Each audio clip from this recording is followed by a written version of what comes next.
वसा जनसेवेचा। राज्य शासनाने कर्जमाफी जाहीर केली, परंतु यामध्ये कुठली स्पष्टता दिसून येत नाही। अहिल्यादेवी होळकर कर्जमाफी योजनेच्या पहिल्याच यादीत मोठ्या प्रमाणावर तफावत आढळून येत आहे। बँकेच्या नोंदीतील थकीत कर्जाची रक्कम एक तर सरकारच्या कर्जमाफीच्या यादीत दाखवलेली रक्कम दुसरी, अशी परिस्थिती अनेक ठिकाणी समोर येत आहे।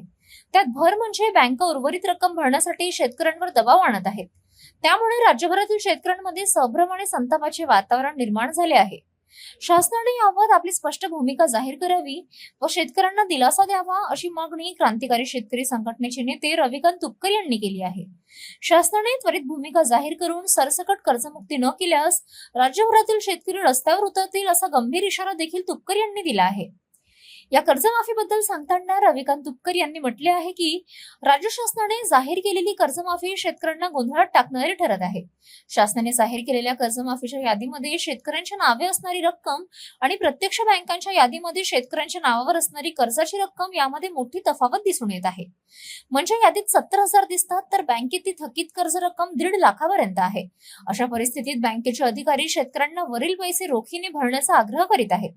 याबाबत शासकीय अधिकाऱ्यांना विचारणा केली असता सरकारी अधिकाऱ्यांकडून ओटीएस म्हणजेच वन टाइम सेटलमेंट अंतर्गत उर्वरित रक्कम बँकांनी राईट ऑफ करायची असल्याचे सांगितले जात आहे। मात्र याबाबत सरकारने अद्याप कोणतीही अधिकृत आणि स्पष्ट भूमिका जाहीर केलेली नाही। त्यामुळे ही कर्जमाफी शेतकरी आणि बँकांना देखील गोंधळात टाकणारे ठरत आहे।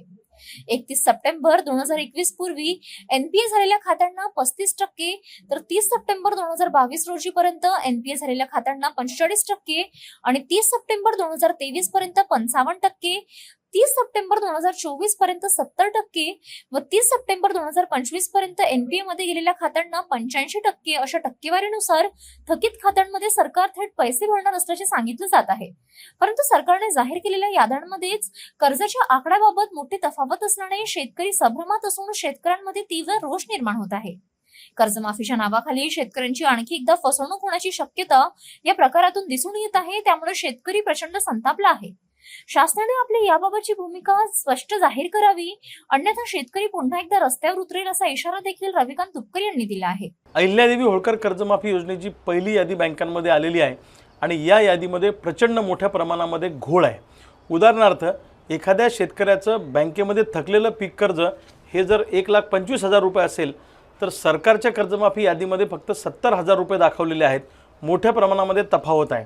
यामध्ये सरकारी अधिकाऱ्यांचं स्पष्टीकरण असं आहे की सरकार बँकांसोबत ओटीएस करणार आहे आणि उर्वरित रक्कम बँकेने त्या शेतकऱ्याला राईट ऑफ करायची आहे, असं सरकारमधल्या लोकांचं म्हणणं आहे।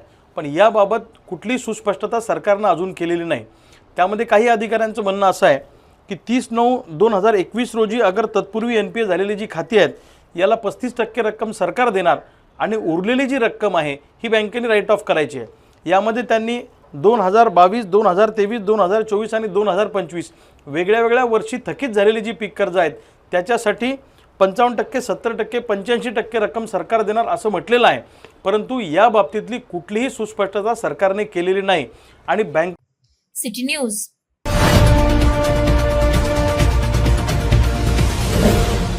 सिटी न्यूज वसा जनसेवेचा।